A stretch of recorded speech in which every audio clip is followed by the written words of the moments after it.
Today I want to talk about Taiwan's no-show policy creates more problems than solutions.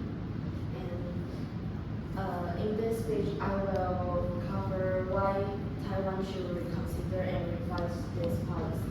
I think this policy not only create new problem and also increase the shelters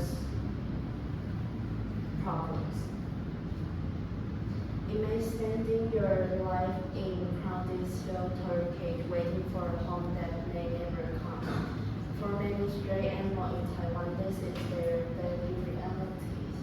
And they are alive, but are they truly living well? And when we think about animals' welfare, we often focus on whether the animal is dead or alive. But how about their quality of their life? However, we do not always think about the quality of their lives, and this is the question I want to everyone consider today.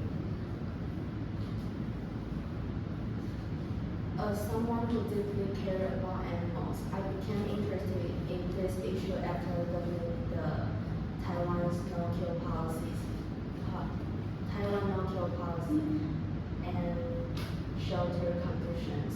At first, I thought no-kill policy were completely positive, and like many people, I believe serving every animal was always the best choice. But after reading reports, I realized the situation is much more complicated and much more worse than I think. Sometimes policy created with good intention may lead to unexpected consequences.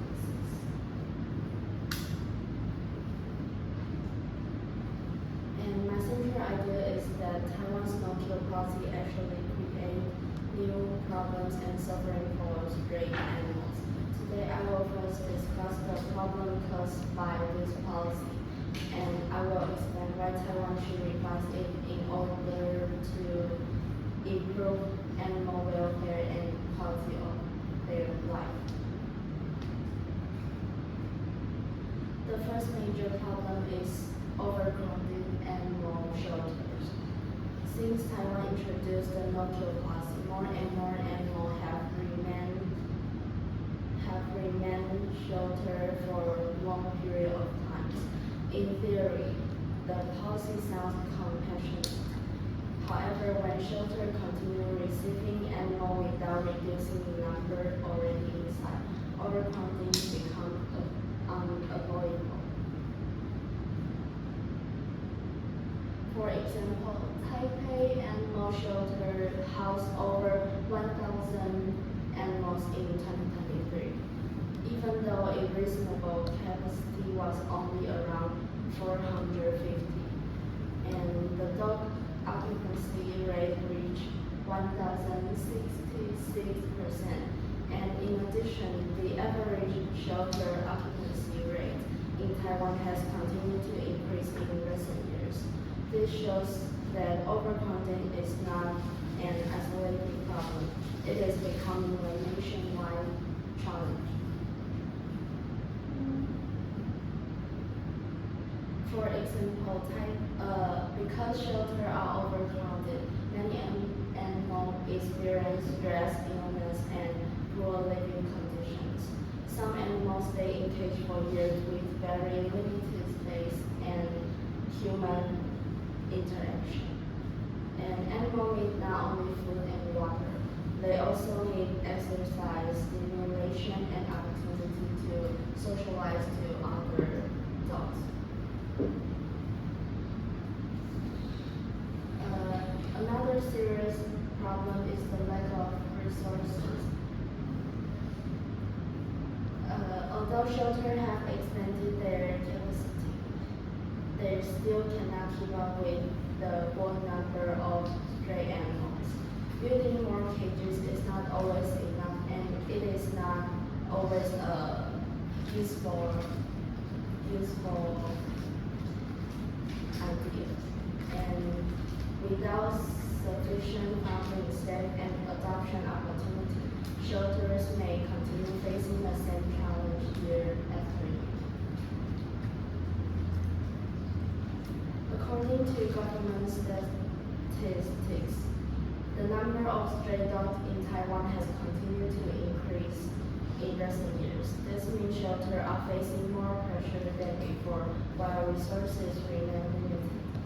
As the number of stray dogs grows, the gap between available resources and action needs becomes even larger. Some animals spend extremely their whole life inside shelter. For example, a dog in Taoyuan shelter stay in a shelter for more than 2,100 days.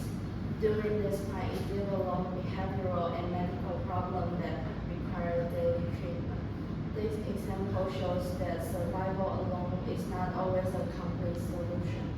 Some animals remain in shelter for so long that their physical and medical health gradually become worse.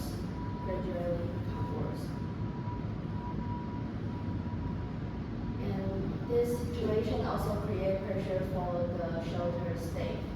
Workers must spend a lot of time caring for animals with medical or behavioral problems. As a result, they have less time and energy to care for other animals. When resources are stretched thin, the quality of care may decline for everyone.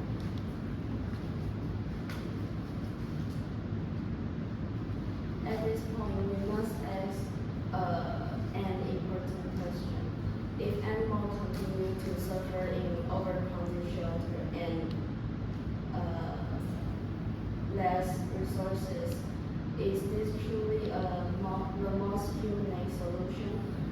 The goal of animal welfare should not only be to keep animals alive, it should also to be reduce unnecessary suffering and provide a meaningful quality of life.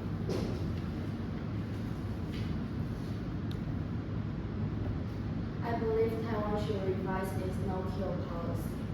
This does not mean treating animals cruelly.